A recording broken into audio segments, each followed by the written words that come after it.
Hello, everyone, and welcome to Galactic Gab. I'm Tanys Coughlan from the Twillo Lifestyle Community, Twillo Lifestyle Academy, and I am joined by my two co-hosts, everyone, and welcome, and Jennifer Jurkofsky and Dr. Lisa Thompson.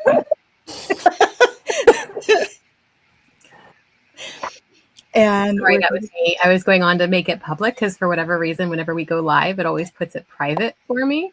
So I was going on, but I thought it was muted. So my apologies there.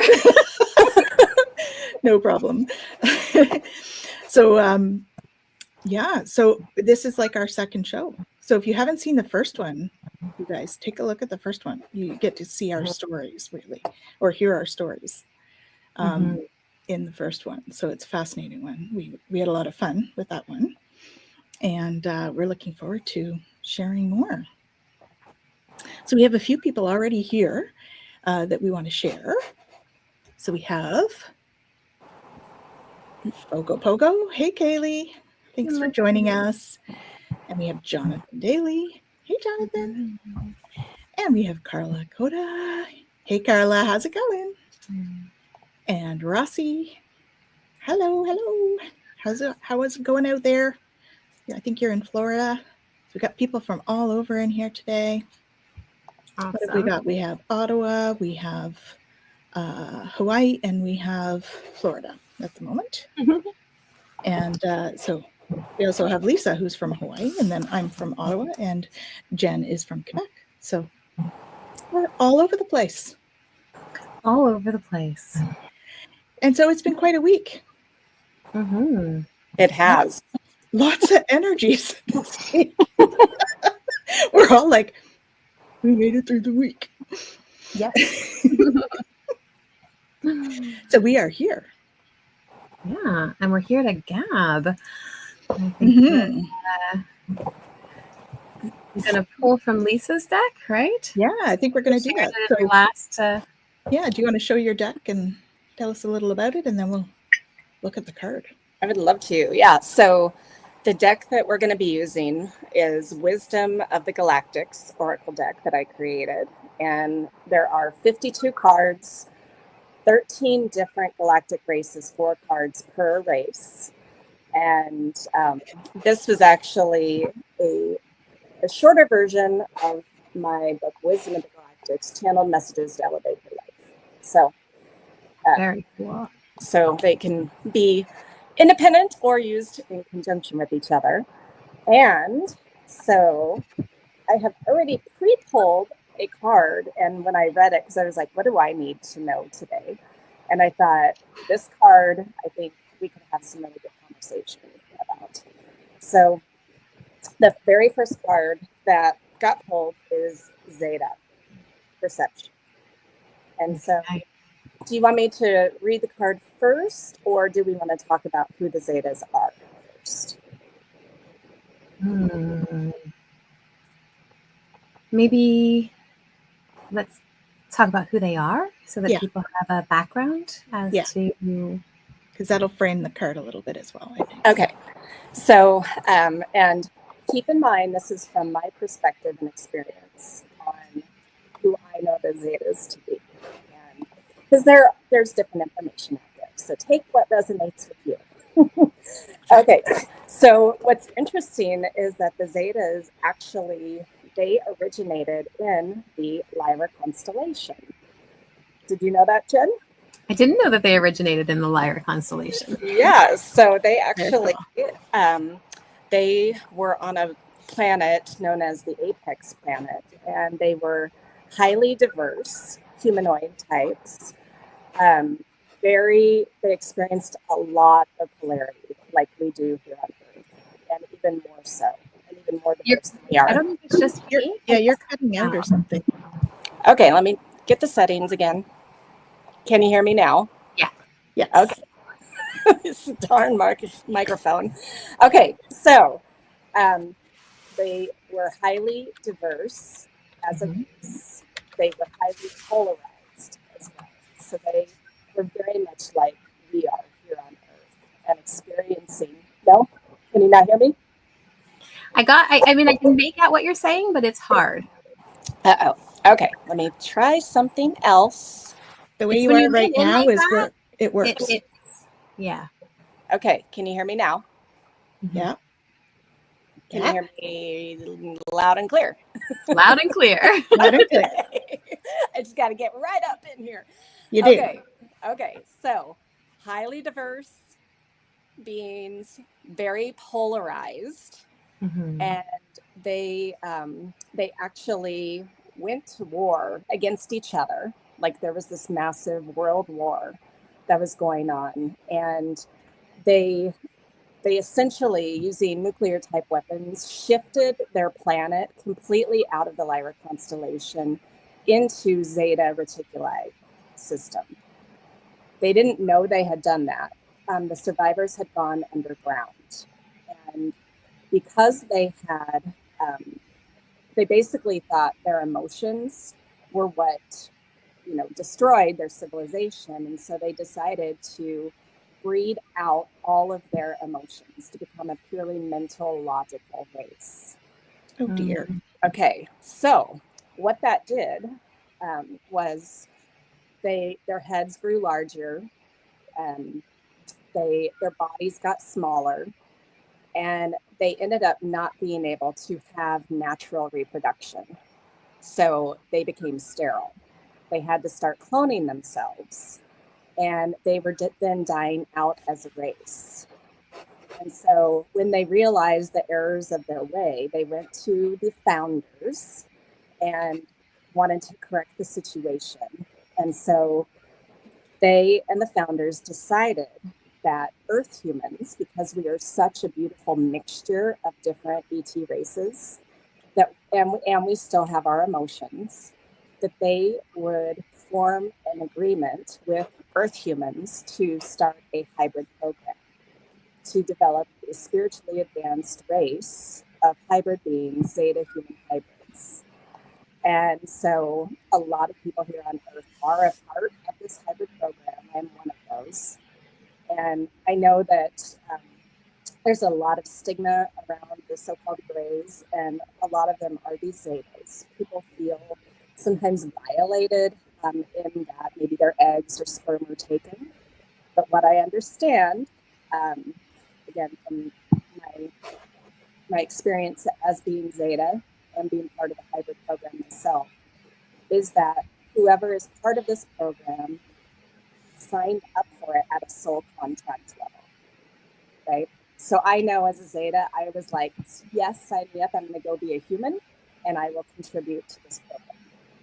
And so, so it's all perspective and how you look at it. So the card that we drew was Zeta perspective.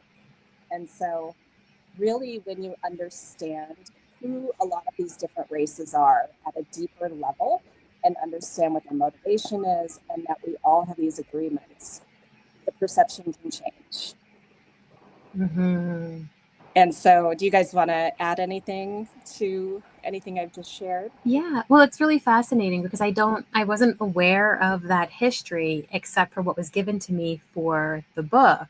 And in the book, it was given to me about the fact that they were cloning and that was actually destroying them over time. And that part of why they originally had agreed to side with the Draconians in the wars, they wanted the help with the cloning issues. And then eventually realized that wasn't going to happen. And then things shifted again.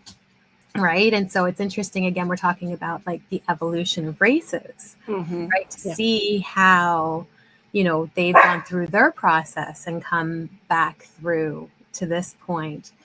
Is just, it's a beautiful thing for all of us to be able to see, that we can go through these things where we've maybe made choices that were not the best, right? Because of our perception in that moment. And then we, can come kind of full circle and go, okay, wait a minute. There's another way to navigate this. Yeah. Well, and we go through that in our own human lives, right? Yeah. We experience all sides of things. For sure. And in our soul journey, we experience all sides of things as well, right? Exactly. That is part of why we have many lives to do that. So yeah, I think that's a very important a very important point is that we did agree to this before we came down, right? Like it wasn't something that was thrust upon us. We always talk about there's free will, but all this stuff happened with the Greys, and you're like, yeah, but we did have free will when we came down, right?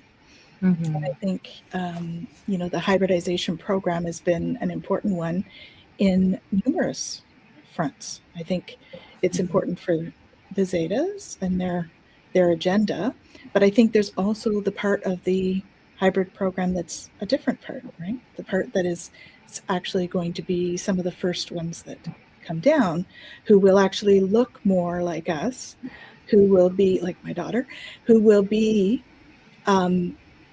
easier for us to acclimate to, right? Exactly. And what I know at this moment, I haven't met any of my hybrid children yet. Can you not hear me? You're doing the internet thing again. Okay, can you hear me now? Yes. Okay.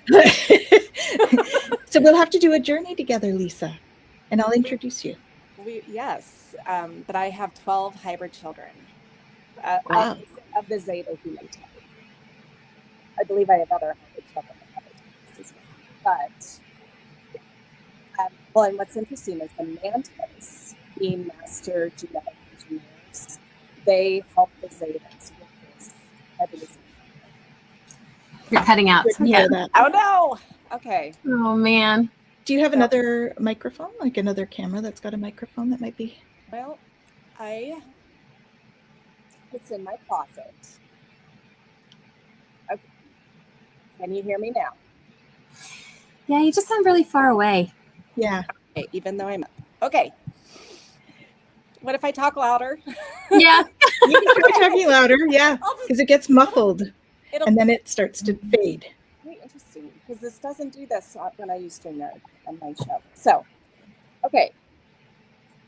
So I don't know. I don't know either. Or headphones with a mic. Yeah. Yeah, I don't have headphones, unfortunately. Yeah, I agree, Jonathan. I think there's energies that are going, this is some great information. We don't want to let it get out there.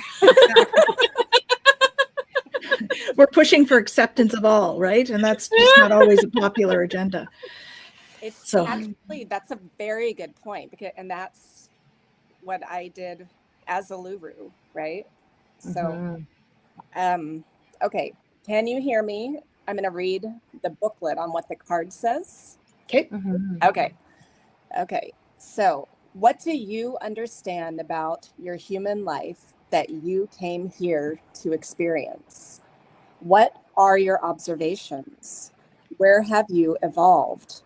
Are you willing to let go of your past emotions that keep you stuck in patterns? And can you hear me? Okay, good.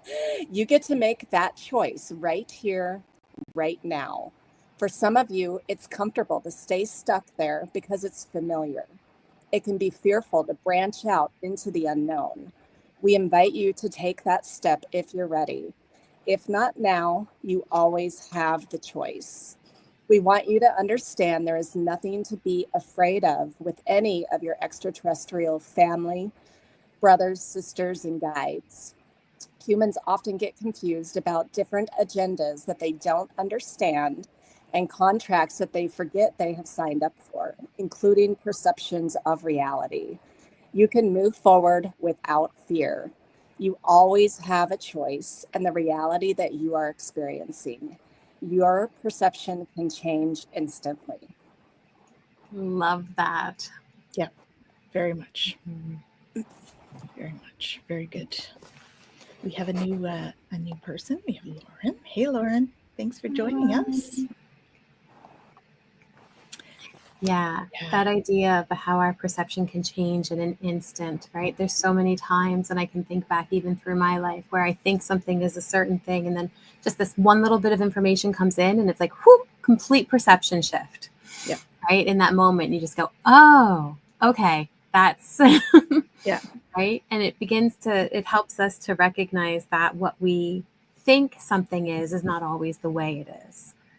Right? Well, because our brains do that whole tell us a story thing. They make up stories to try and make sense of things as if there's gaps in the story, right? Yes. Well, and I think even the people that have sometimes the missing time experience, or they have been taken under a craft, they feel their brain does make up a story based on how much trauma they've cleared out or Yes. not. Right. Yeah. And I know with the work that all three of us do, we help people clear that trauma. And then you really can understand things from a higher perspective. Yeah, It's true. We get very caught in our fear about all of this. And that's part of, for me, that's part of why this show is important, is to take us away from the fear of the galactic stories, because there's a lot of miscommunication, misunderstanding out there. And I think that it's really important to put that forward and say, hey, have you thought of the perception of this? Right? Mm-hmm. Have you thought of perceiving it this way instead? Or, right? Yeah. And one of the analogies that one of my groups gave to me in writing my Awakening to Your Multidimensional Self book was looking at our reality kind of like a disco ball. Okay, so each little mirror piece, the closer the mirrors are to one another, very similar perspective outlook, right? Whereas the mirror pieces on the opposite side have a very different perspective. But all of those perspectives are valid based on where people are sitting in a disco ball. Yeah. That's a great analogy. Mm-hmm. And so when we start to understand that, we often think that, well, we're right and they're wrong. Well, they have a different experience. That's right. Yeah, and a very different perspective. Exactly. Yes. And so the more that we're able to really accept people for who they really are, and we get over the judgment, and we're able then to remove the fear of differences. We're able to remove the fear of differences. Yes. And then and shift, elevate ourselves to higher frequencies. Mm-hmm. Yeah. Yeah. Well, and it's so interesting too. Like Keely says, more curious, less fear, right? Because the more curious we are, the less definitive we are in the way that we're thinking about something. Oh, second time on Earth. Means I've been here wondering what. Yeah, I hear you. Yeah. What in the world is going on here? Yeah. Well, and this is it, because, there's a book I really like. It's called No Self, No Problem. And he, in the book, he talks about how, I guess it was in the 1980s, there was split brain research, because they split the hemispheres in order to help with seizures. Like, there was a whole big study done. And they realized they had this beautiful opportunity to study what was going on in each hemisphere of the brain. And they realized that the left part of our brain is what makes our perception.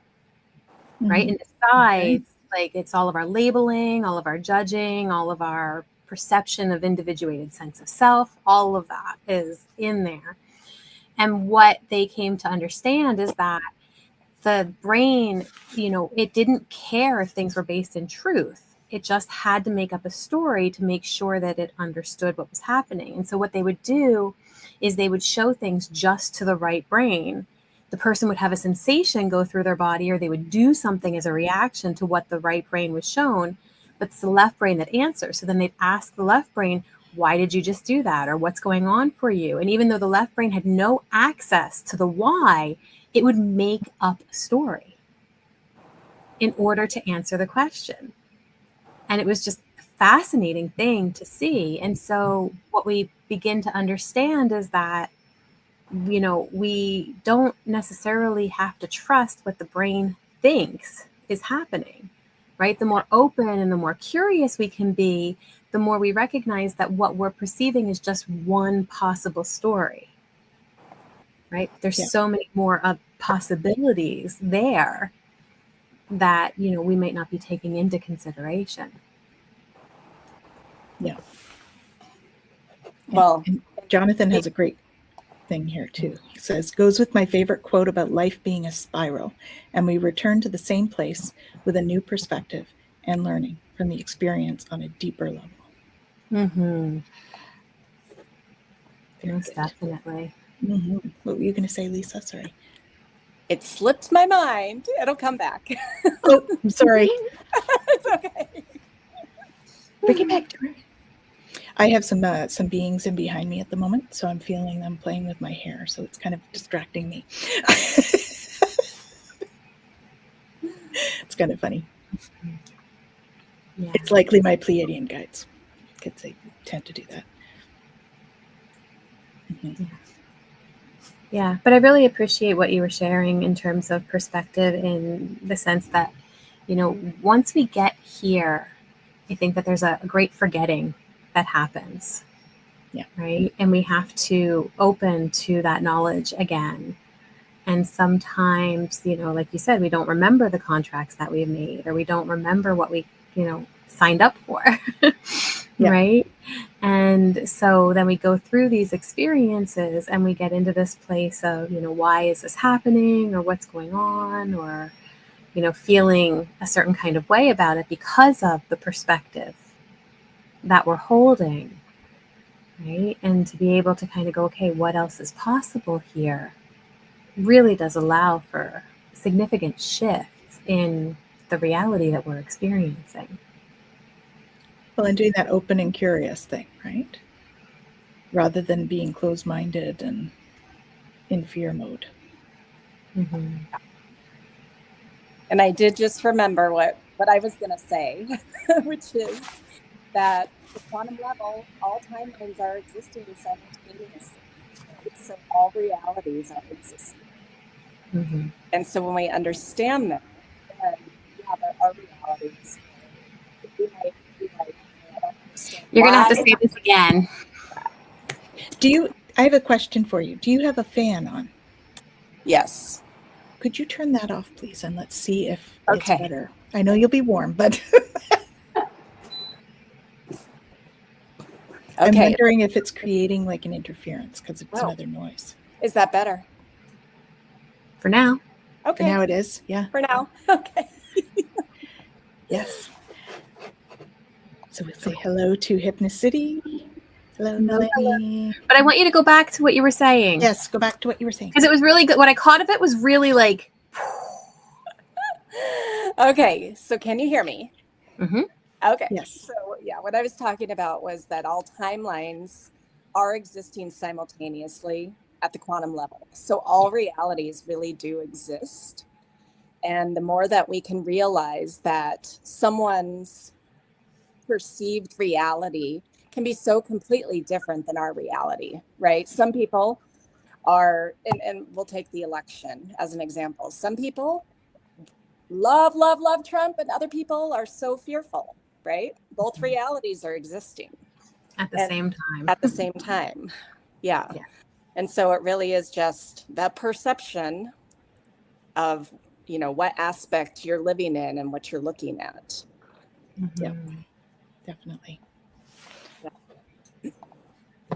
Jonathan says, yep, my Arcturian guide you introduced me to, Tanys, is sitting next to me and watching. Perfect. I hope he approves. Please feel free to share any input you get from him. That would be lovely. Mm-hmm. And they're still playing with my hair, and I'm going to have to tell Amy to stop that because it's distracting. Yeah. Yeah, but that's such an important piece, you know, what you were talking about, the idea that everything is happening, you know, on that quantum level, all across all realities. And so, you know, I think that sometimes we even have that moment where we are in, you know, one timeline or one reality, and then we shift. And in that shift, we see things differently, right? We begin to perceive things differently and recognize that, you know, things are not as definitive as we once believed they were. Yeah. Apparently he's laughing at us. Oh, okay.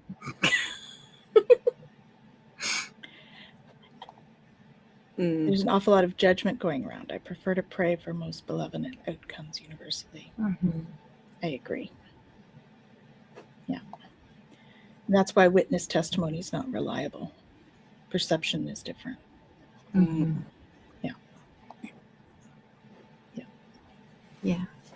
Yeah. And we see things through our own filters, Of course. right? Through our own experiences and all of our history and everything else. And so we recognize that, we could, be sitting next to each other just like this and all see the exact same thing happen from the same angle and the same everything and still have a very different perception of what transpired, just because we have different backgrounds and histories and filters and ways that we understand things and all of that. And so I think it's, perception is such an intricate thing to explore. Definitely. And it's interesting too, like perception really does make our reality. It does. Well, it does. It creates what we believe to be happening. Mm-hmm. Yeah. Well, and that's some of mine that I work with have given me the information of like, what you perceive is creating your reality. So focus on what you actually want in your life. Right? Don't put your attention on the things you don't want, because you will keep getting hurt. Yeah. It is true. Mm-hmm. Yeah, well, where we put our focus is what we see. It's what we perceive, right? We perceive more of wherever our focus is. So instead of saying, I don't want this or I don't want that, because then all we're looking for are the things we don't want. Right? I really like that, because then when we shift it and say, no, this is what I do want, then that becomes what we look for. Right? We look for opportunities for that to happen. Mm-hmm. Yeah, it's there's a lot of energy here, a lot of galactic energy. Are you sensing that? Like, I feel like there's more than just Jonathan's friend. Yeah. I'm finding it a little distracting. Mm-hmm. What do you think the other races would have? Like, what would their perception of the Greys be, do you think? Which iteration of them? Well, that's true. I mean, I think we should talk about that, right? There's different iterations. So which is the one that we're most familiar with in terms of the iterations? The Greys are not my forte, so I'm not as in tune with them. But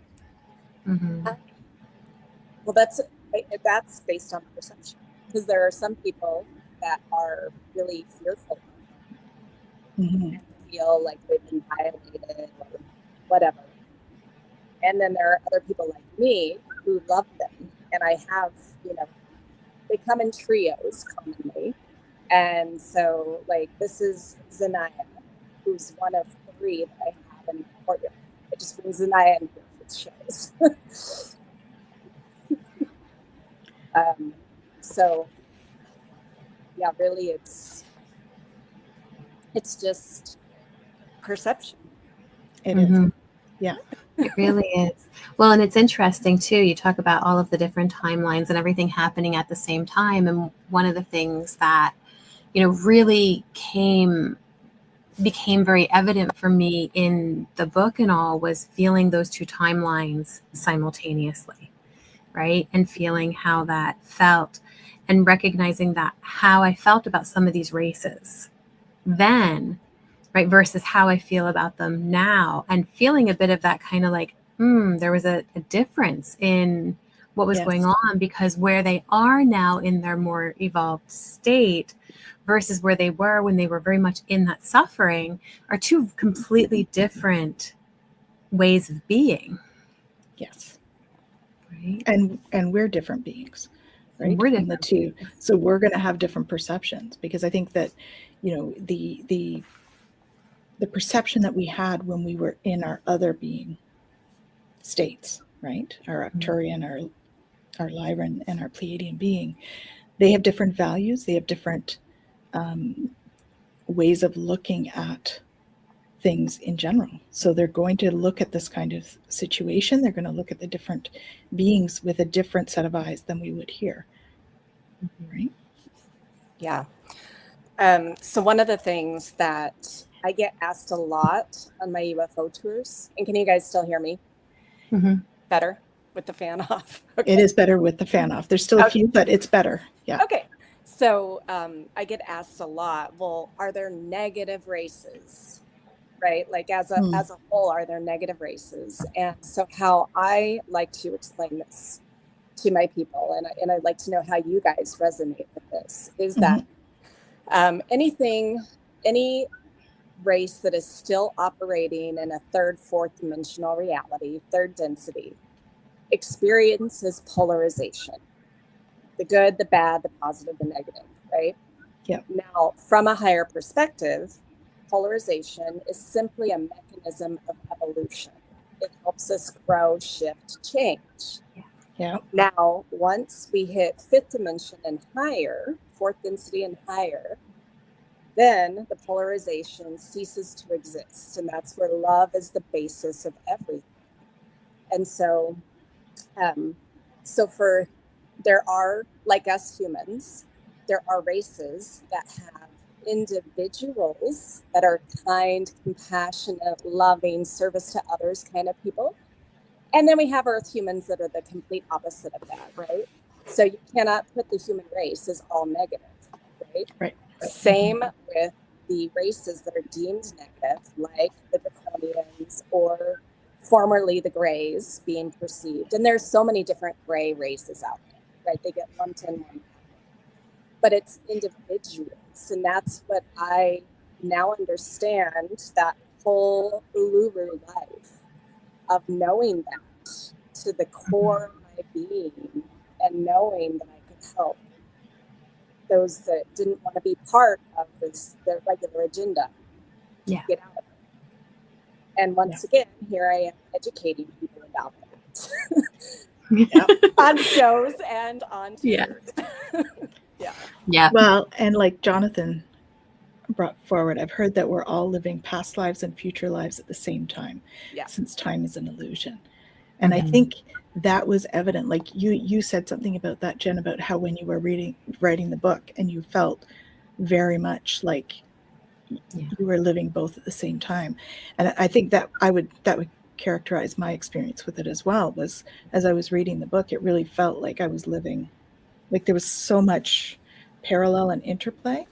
Not just because like we've all met and connected. I think there was more to it in terms of the energetics of it, and really feeling who we were or who we are in that time versus who we are in this time, and how there's a lot of crossover in what we're doing.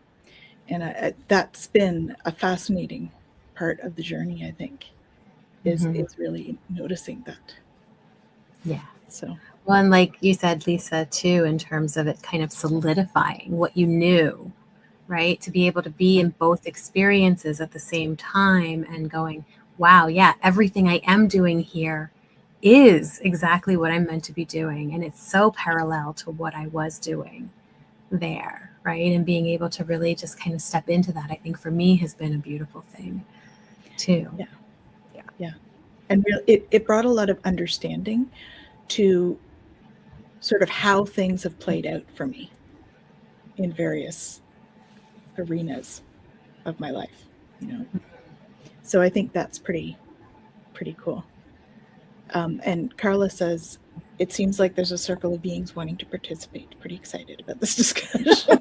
Awesome. Awesome. If they're sending any messages through you, feel free to type them on in. Yeah. Oh, we'll miss you, Jonathan. See you later. Thanks for joining us. Thanks for coming. Yeah. And it's such an interesting thing too, because we look at this, right? And there's all of these beings around, and they want to share, and they want to connect, right? Like they want to be able to have this understanding of what we are and what we're meant to be, right? The oneness that we have capacity to be. Right. And all of those that have already kind of really stepped into those higher dimensional realities know that it's completely possible, and that we don't have to continue with the polarization, as you were saying, Yeah. The polarization adds the grist for the growth. That's what you were saying, I think, Lisa. And Yeah. yeah, I definitely concur for that. It's, and we have to have it right now because we're not where we need to be just yet. We're still working our way there. Although it seems to be coming fairly quickly these days, but we're still working on it.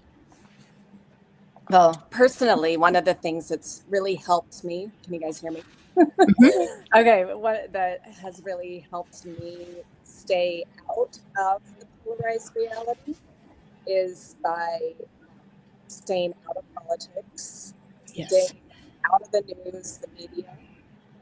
And I know some people judge that because they feel like I should know what's going on.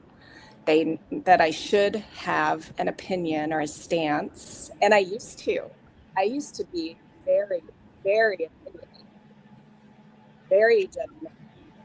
Someone didn't maybe agree or I thought. We didn't hear that last part. Okay. So I used to be very opinionated and judgmental on other people and what they were doing or how they were behaving. And the more that I focus on me, my environment, and clear out judgments of myself, really, it has helped me see people in a whole different way. Yeah. I agree. Yeah, I found that as well. Yeah. When you think about perception and how much our perception is influenced by everything that we take in, right? To be able to step back and not take in all of the news and not take in all of the information that's being fed to us all of the time is going to help us to be able to have a clearer perception, right? And I understand that there are people out there who say, you know, well, you should know and you should be informed and all of that. And to some degree, I guess, yeah, there is a point to that. But at the same time, what does that serve us? How does that help us in our journey? How does that allow us to grow or transcend the things that we're dealing with here if we're inundated with the sludge all the time? Well, and you know, we should each other to death with all the shoulds that we use, and we do it to ourselves too, right? Oh, I should be doing this, or I should be doing that, or we can really get caught in that, and it's a very much a fear-based phrase. Should is a fear-based word because it implies if you don't, there's a consequence, which in our societal influence, it's been often negative, right? When we have that. Yeah. I remember reading in a C.S. Lewis book, and I don't remember which one it was or anything, but I remember reading in there about how he said, you know, we were never meant in you know, previous society to know so much about the world, right? It's only because we have all of these advancements that we know what's going on or that we can connect with people beyond our small little areas of life. Right? But where we have capacity to make a difference and all of that, like that's where we focus. And so, yeah, we have a greater capacity now to reach more people, but that still doesn't mean that I'm an advocate in the government or that I'm, you know, doing this, that, or the other thing in terms of like big political stuff. And so you look at that and go, okay, I guess as long as I am focusing on impacting the world that I am able to touch, then I'm doing the best that I can do in my reality, right? And that's really what we have capacity for. We don't have capacity to just, you know, deal with all of the things that we're being told about, and yet we take them all on if we're constantly watching the news and all of that. Now we're carrying all of this heaviness in the world as opposed to holding space for what's possible. Yeah. Right. Again, it's that shift in perception that happens because we're just taking it on and taking it on. And it's like, well, what does that serve anybody? Yeah, it's true.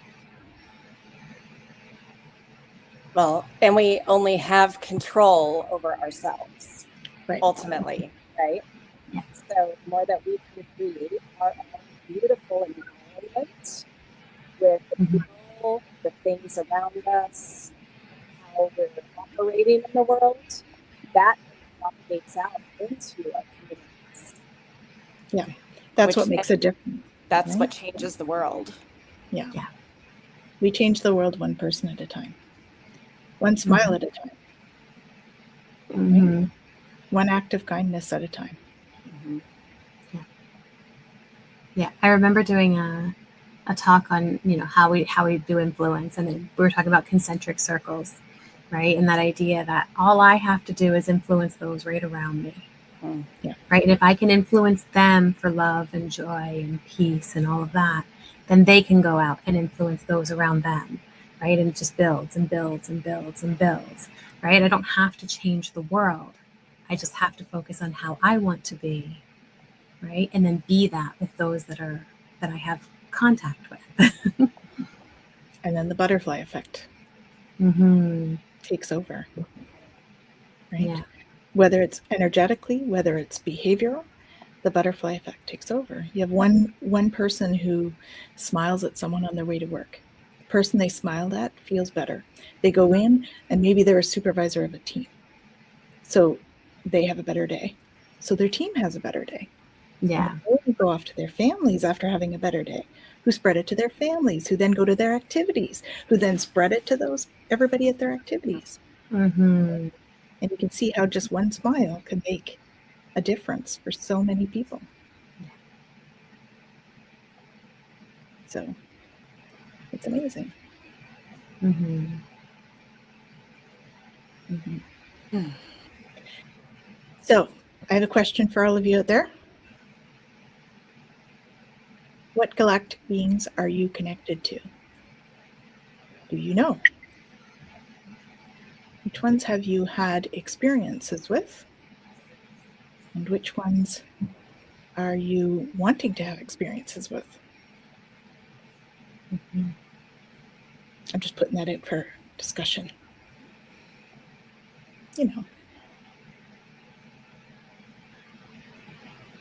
Oh, bye, Shem. Lots of love. Mm-hmm. Oh, God. With the intention of the highest good of all. Mm-hmm. Hey, Sean.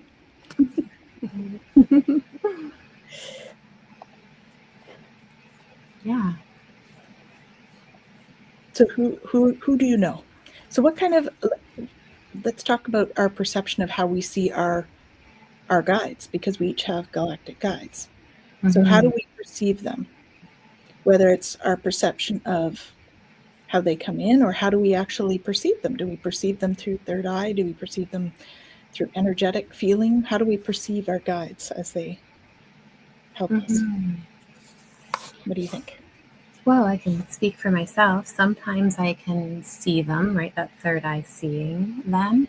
A lot of the time it's the feeling, feeling the energy of them, right? And they show up in different ways, but it's easy to kind of go, oh, that's so-and-so, because it's just the energy feel that's there.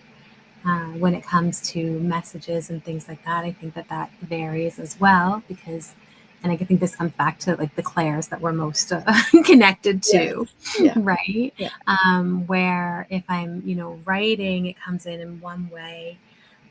Whereas if I'm just hearing it, I may hear a difference in voice or tone or things like that. So I think that, it varies depending on,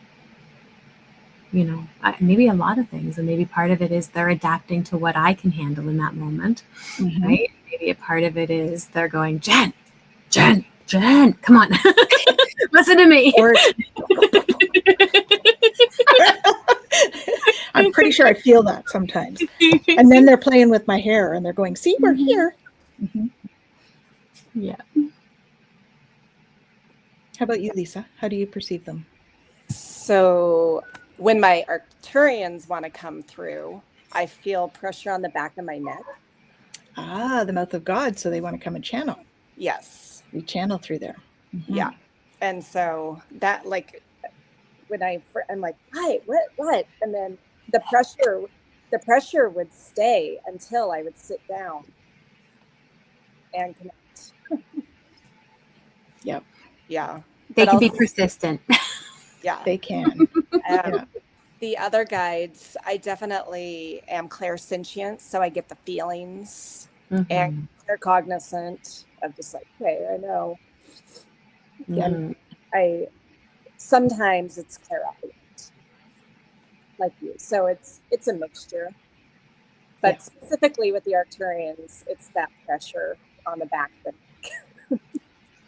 Well, and they each have their little tells, I think, right? Yeah. With us. Like, I know it's my Pleiadians that play with my hair all the time. Mm-hmm. So just like your Arcturians, the back of the neck. It's always, those are the ones that come through in that way. Mm-hmm. And I think, so for me, I think I've had a mixture as well. They come through, like I'll see them. It's interesting because I've noticed something different about perception with them.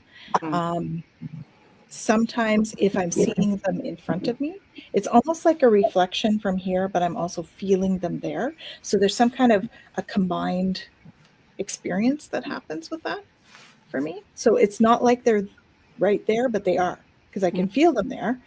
But my perception sort of comes from here as opposed to actually seeing through my eyes as if they were physical, right? So it's an interesting way of perceiving them. And I don't find that as much with like the angelics and stuff. It's very galactic-y for me. Some ascended masters I think are like that for me, but the galactics are very much like that. So it's something about the frequency with them. And yeah, but I do feel them too, because remember at your place, Jen? I don't know if we told this last time, but I was at Jen's place, and did I tell this story last show? I think you might have. Did I? Well, you weren't all here, so I'm going to tell it again. Right. So, just because it was fun. So, those of you that have heard it before, bear with me. So I was sitting on the couch at Jen's with my husband, and all of a sudden it felt like one of her cats sat beside me, because I felt like something on my leg. And I turned and there wasn't anybody there. And I was like, and my husband was doing the same. He felt something too. And so I said to Jen, what's going on here? Who's here? And you said? It's Milo. Because that's the name that he gave me. Yes. And how did you perceive that? He told me. It's so funny. Like, now that you're asking me to actually like pay attention to how I knew, like, I know that he told me his name and he told me why he was there. And he told me like to mention Oni, like he told me all these things, but I don't think I actually heard it. I think I just knew it. So it's a clear. But I know that he told me, right? So that's the piece that's really interesting. Yeah. So he was a Pleiadian, and he was there. He was sent by Oni because Oni was busy or something. Oni's my Pleiadian guy, one of my Pleiadian guys, because this one was new. So anyway, I'll tell the short version today, rather than the whole diplomacy thing that goes along with all of that. In case I did say it last time, because I don't want to, be broken record. Yeah. It's such an interesting thing to look at and go like, we have these things come through and not always really present with how they're coming through, just knowing that they are. Yeah. One of the things I forgot to mention was my mantis. They show up in the insect form. Oh. Like, visibly in front of me, they'll be on my window, and I'm like, oh, hello, or they make it really clear, like, okay, we're here. Nice. Yeah. When I met them, it was like third eye projection kind of deal, and they were like 8 feet tall and stuff, as opposed to the little guys. I have to say, it's probably easier having the little ones. This was a little intimidating. Yeah. We've got some comments here. So Kaylee says, Pleiadian guides and past lives, Syrians, Arcturians, Gray and Zeta, past life, possibly Lyran. No memories of that one yet. Okay. And she also says the Syrians are interesting to channel. I've had a number of opportunities to speak with them. They have a wonderful energy. Yeah, so Kaylee and I have been channeling some information about a healing modality from them called Nigera. So that's some of that. I'm sure she's probably been doing some others with them as well. And what can you say about Vega ones? It's my first time that I perceived that they want to contact me.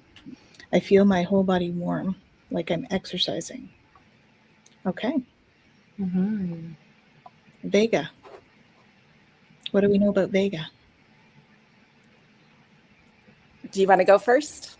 Sure. I mean, I know what I was given for them in terms of like the Starseed book that's going to go alongside with the other. But, part of that is just like that very compassionate, very sensitive, very kind of empathetic nature that they have. And what really comes through is that like sense of unity, right? For all living beings, and really wanting to promote peace and harmony. And so they're coming through right now because that's, from what I understand, the energy that they're trying to bring into the world is that peaceful healing energy, right? And they want to help us to excel in our roles so that we can help others to promote that, right? And so they're going to come in to help with that emotional support. They may even come in to help with some activism, right? Or our ability to be of service to the world in order to bring about that kind of healing. So that's my understanding of the energies for them. Yeah, I think I agree with that. And I feel like there's for me, there's almost like an intelligence feel to the energy as well, different from some of the others. Not that they're not all very intelligent. It's more like how do I describe that? They like to be intellectual. I've felt that before. Somewhat like I get from the Arcturians as well, that they have this like intellectual, sciencey kind of side.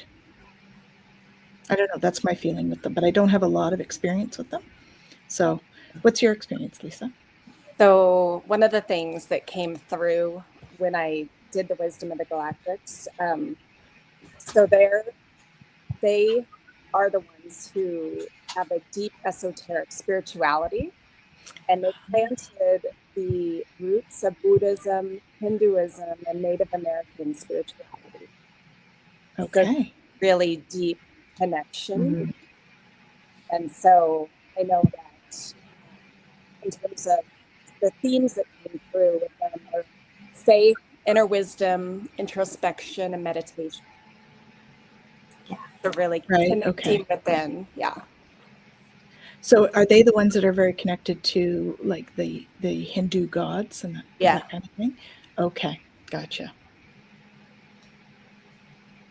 That makes sense. Mm-hmm. So that's Very cool. Well, and they're in the deck. They are. They are in the deck. Yeah. Their energies are in there, so I'm sure we'll call them at some point too. But yeah, if they're wanting to come through and you're feeling that, right? Are you if you're willing and open to allowing them to come through, there's definitely probably some messages and some growth that they're wanting to assist you with. Yeah. Mm-hmm. Oh, that's cool. On my last trip to Los Angeles last year, I was able to see Arcturus and Vega through the telescope. Very cool. Oh, very cool. Yay! Yay for learning. Awesome. Mm-hmm. Our pleasure, Carla. Thank you. Mm-hmm. Yeah, they're a beautiful energy. Just the feeling of love and warmth, as you say, right? That comes through. Yeah. And high vibe. Very high Very. vibes. Yeah, think Kuan Yin vibes. Yes, that's a good description. Yeah. Mm-hmm. Yeah. Very good. So we only have like 5 minutes left. Oh my. That went fast. I know. How did that happen? So if you in the audience have anything that you would like to share or you'd like to see us speak about in terms of galactic stuff, please let us know. Okay. You can send us a message on here, or you can reach out to any one of us at our deets, which are below each of us. And so we'd be happy to hear from you, and let us know if there's any galactic topics that you'd like to talk about. I know at one point we should talk about like the Galactic Federation a little bit more as well, and sort of brief people on where things are at. I guess I should share that I did have a visit last week from Commander Ashtar. Last week or this week? This week, Monday. It's been a long week. It was Monday. It was lovely. He came with my hybrid daughter, and it was much more of sort of a more of a social call, I would say, than an information, but definitely saying that they're working the plan, and it's coming soon. So I wouldn't be at all surprised if we start seeing more ships. And I think we already are, but I think it's going to increase in the near future. Yeah. So. Did I tell you guys about Venus, the area around Venus, over the last week? No. So we've had, last week we had 2 UFO tours where my guests, nothing happened while my guests were there, but Isaiah and I, we stayed afterwards to hang out and just watch. And for over an hour, so imagine Venus like this, so a little area outside of Venus, craft kept popping in, flying a little distance and then disappearing, and then they would pop in from the other side and fly and then disappear, like over and over and over. And I'm like, what is going on? And so there were 3 nights that I witnessed it, actually. Wow. Interesting. Yeah. So is there something going on Venus that they're in and out of? That's what I was wondering. I didn't know if it was the Venusians themselves or if there are meetings going on, or because last March, there was a night that we were out on tour that Jupiter had activity. And we saw at least 40 craft disappearing right outside of Jupiter in a 20-minute period. Wow. Oh, wow. That sounds like a Federation thing. Yeah. So I asked my friend James, I'm like, are there meetings going on around Jupiter? He's like, yeah, there are. I was like, okay. I think it is a meeting around Venus as well. That is my feeling. I don't think it's a full Federation meeting. I feel like there's some councils that are meeting at the moment. So have you been to any, Jen? I've been to a couple lately, and it's so funny because I think I shared this with you. At one point, I was like, I'm so tired of doing stuff in my sleep that at one point in my dreams, I have tells that let me know when I'm dreaming so that I can have lucid dreaming and wake up in my dream state, and so that I can travel and do all of that. And the other night I actually had a tell, and I was like, I'm too tired. I don't want to work anymore. I'm going back to bed. In my dream, I went back to bed because I was like, I don't want to work anymore. That tells you it's been a busy week. It's been a busy week. So yes, there was one actually that I remember. I don't know if it was this week though. This has been such a week. Like you said, Monday feels like it was last week. And so it could have been this week. It could have been in the last week or so. But I remember one point going in for one, and it's interesting that you're talking about Venus because it is that kind of Venusian energy that was there, very much about, because the world is going through everything that it's going through, talking about how do we bring more love, how do we bring more compassion into the world, like how do we hold space for that for them while they're going through all of this. And so that was a really beautiful thing to be able to be a part of and to see. And so I do know that in the midst of all of this, where we're feeling, the the polarization of everything that's happening, right? Their goal is to help us to be able to navigate that in those higher states and figuring out how to help us do that. So that resonates with me for the Venus thing that you were seeing, actually. Yeah. So that's it's that. Mm-hmm. I don't know why I say that, but I say that. So that's what I'm feeling. Mm-hmm. So Saint Germain continues to tell me to shine. Beautiful. Aww. Lauren says, so sweet to hear. Mm-hmm. I feel the divine feminine energy, definitely. Yeah. Mm-hmm. Definitely. Oh. In your dreams? Is it your galactic family seeing in your dreams? Mm-hmm.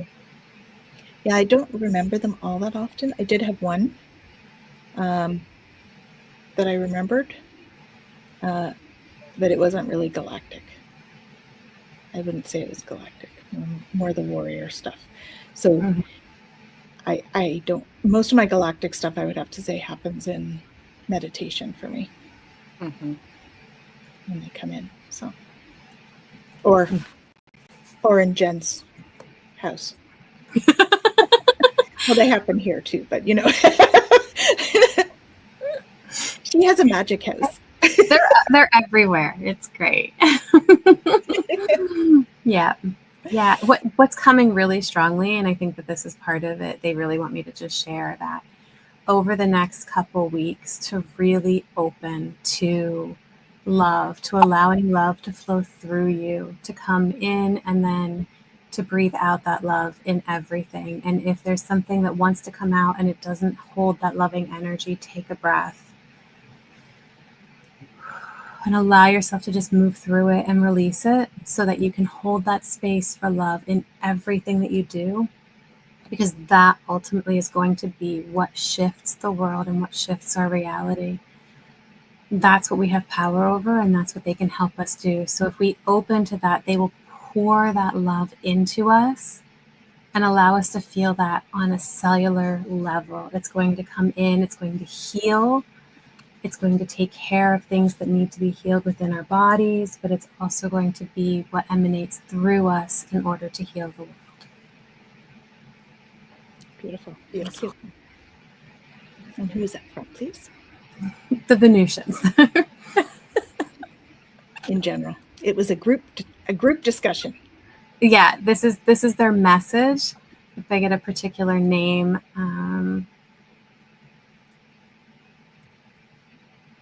Suni. Oh, beautiful. Lovely. I'm getting an image. Beautiful. Kaylee says thank you. Oh, very. Love that. So many in need of healings. Yeah. I've also been getting, that we all need to rest because there's more coming. There's more stuff coming in that we're going to have to do. And so part of this week was about get some rest this week and the next couple, because I think there's something kind of exciting soon. Yeah. I feel like an anticipation feeling with it all. So yeah, it'll be fun. Final thoughts, Lisa? I love being here with you and our audience. And what a great conversation. Thank you. Thank you. We love having you with us too. Yeah. Absolutely. Yeah. Oh, yeah. Lauren's getting a feeling of excitement as well.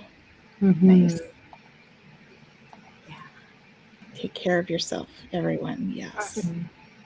Yeah, it is really exciting when we think about it, when we think about the power that's there for us to tap into and our ability to really shift things when we open ourselves to it. There is a huge excitement to that. Mhm. There is. Yes, I agree, Mhm. Kaylee. It is a lovely energy. Mhm. I love sharing these shows sharing the space and energy with you guys, all of you, the audience as well. It's a beautiful honor to be able to bring this stuff through, and I think, I feel that all of the beings that we work with are thrilled about, bringing forward this loving, positive energy about the galactics. I think it's needed right now, and I thank you all for joining us and getting in and sharing with us. And yes, please like, subscribe, and click the bell. Thank you.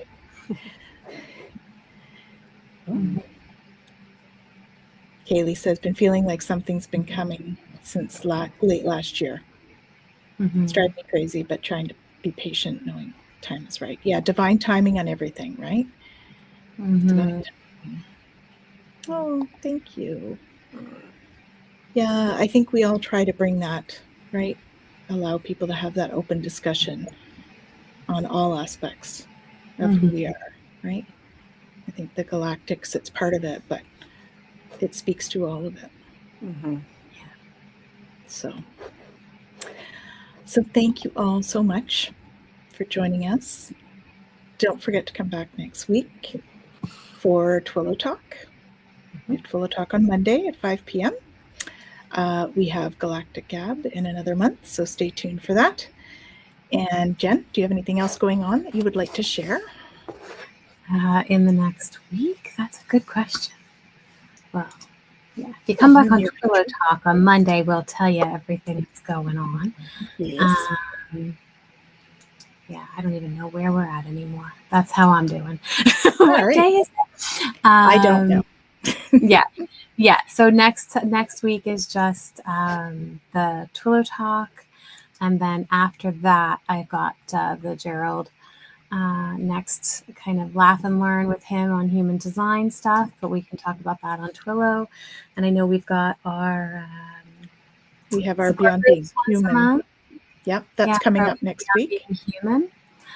So that's going to be on Saturday. So if you I don't know, like and subscribe wouldn't do that because it's not on YouTube. It's a closed group. But if you go to beyondbeinghuman.org/support-groups, you'll get to see on there the support groups. And again, Lauren, to what you were saying about having a space to be able to really share and talk about all of this, it's an open space. Well, it's a closed space. It's on Zoom, but it's in person on Zoom, and it's not open-minded people or broadcast or anything like that. But it is a safe space to be able to talk about all the things that we're experiencing while we're here, right, and what we're going through and what that looks like. So, anybody is welcome to join that. Yeah, for sure. Lisa, what have you got coming up? I am going to be part of a spiritual summit that starts next week. And so if people go to my website, drlisajthompson.com, and sign up for my newsletter by doing the Galactic Journey, then you'll get the email about the summit. Or it's also on my Facebook pages. So you can always friend me or go to Dr. Lisa Thompson. Friend her. She's very nice. But friend me. I want more friends like you guys.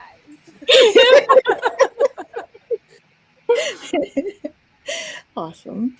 Perfect. And so for me, we have Twillo Talk, of course. And then on Wednesday, I actually have 2 podcasts. So one of them is with My Place Home Care. We have a podcast coming up. And then I also have a healing panel with Beyond Being Human that I'm hosting in the afternoon at 1:30. So stay tuned for that stuff. We've got some great guests. Check out the Alliance for Extraterrestrial Diplomatic Contact, the YouTube page, because I did just post a new interview. Right? No, I'm sorry. It is explorations that I just did. I was going to do the other one that got canceled this week, but we'll be redoing it. So it's explorations with Beyond Being Human. There's a new one up there with Simon Hinton. And stay tuned for a new one on the other one because it's coming soon. We just had to reschedule.